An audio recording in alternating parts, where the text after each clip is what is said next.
Ma'am, जिस दिन मोदी जी अपनी माता जी का 100वां जन्मदिन मना रहे थे, उस दिन हमारी माएँ रो रही थी। 7,000 की माँ रो रही थी। हमसे वो दर्द देखा नहीं गया। नमस्कार, आप देख रहे हैं न्यूज़ तक। मैं हूं आपके साथ निधि रनीजा और तमाम जो हम आपको स्टोरीज जो है, कहानियां जो है आईएएफ के उन छात्रों की दिखा रहे थे, उसमें एक और कड़ी, एक और स्टूडेंट जो है उसकी हम आपको बात सुनाएंगे कि क्या कहना है मोहित का, जो अलीगढ़ से आते हैं, पिता किसान हैं आपके। लेकिन और ये बात नहीं भूलनी चाहिए कि आपने इंडियन एयरफोर्स का तो एग्ज़ाम दिया ही, लेकिन साथ ही दिल्ली पुलिस का भी आपने एग्ज़ाम दिया था, जो आपने पूरी तरह क्लियर कर लिया था। लेकिन आईएएफ में भर्ती के चलते आपने उस नौकरी को छोड़ दिया था, ऑफर एक्सेप्ट आपने नहीं किया था। Yes ma'am. मैम, हमारा एक सपना था कि हम डिफेंस में जाएंगे। मैम, डिफेंस का हम उससे अपना बहुत सारी चीज़ें कर सकते हैं। हम इसमें है ना स्पोर्ट्स में जा सकते हैं डिफेंस से। उसमें जो रिस्पेक्ट होती है डिफेंस की अलग ही है। इसलिए हमने दिल्ली पुलिस को छोड़ा था।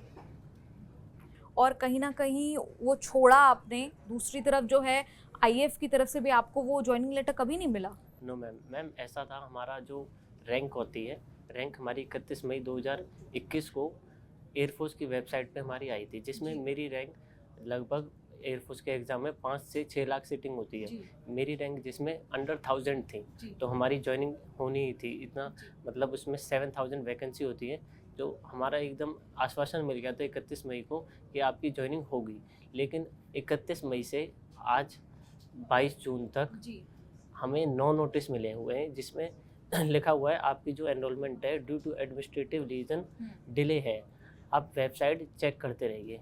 ये लास्ट नोटिस हमें 31 मई को मिला था और 14 जून को कैंसिल का AOP sir SK Jha sir ने बोला। और जब अग्निपथ की बात आई तब अग्निपथ की उन्होंने बोला कि है ना मेडिकल इशू के कारण हम इनकी भर्ती कैंसिल करते हैं।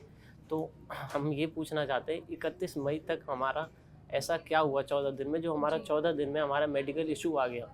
ये चीज़ 31 मई को जब नोटिस दिया था कि आपकी जो एनरोलमेंट डिले है एडमिनिस्ट्रेटिव रीजन के कारण डिले है। ये आप इस साल की बात बता रहे हैं?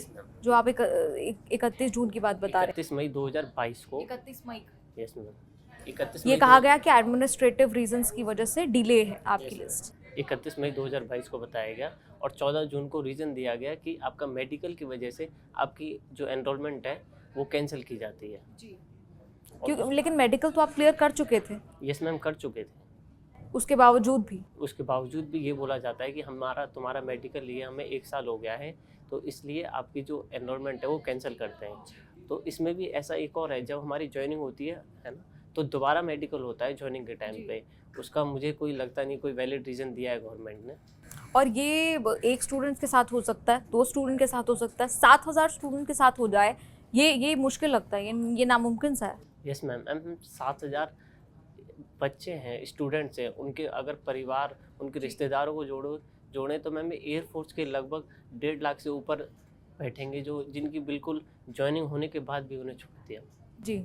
और आप बात करें कि ज्वाइनिंग लेटर जो आपके हाथ में कभी नहीं आया, आपके तो सपने टूटे ही, लेकिन माता पिता को कैसा लगा उस वक्त? मैम, जिस दिन मोदी जी अपनी माता जी का 100वां जन्मदिन मना रहे थे, उस दिन हमारी माएँ रो रही थी। 7,000 की माँ रो रही थी।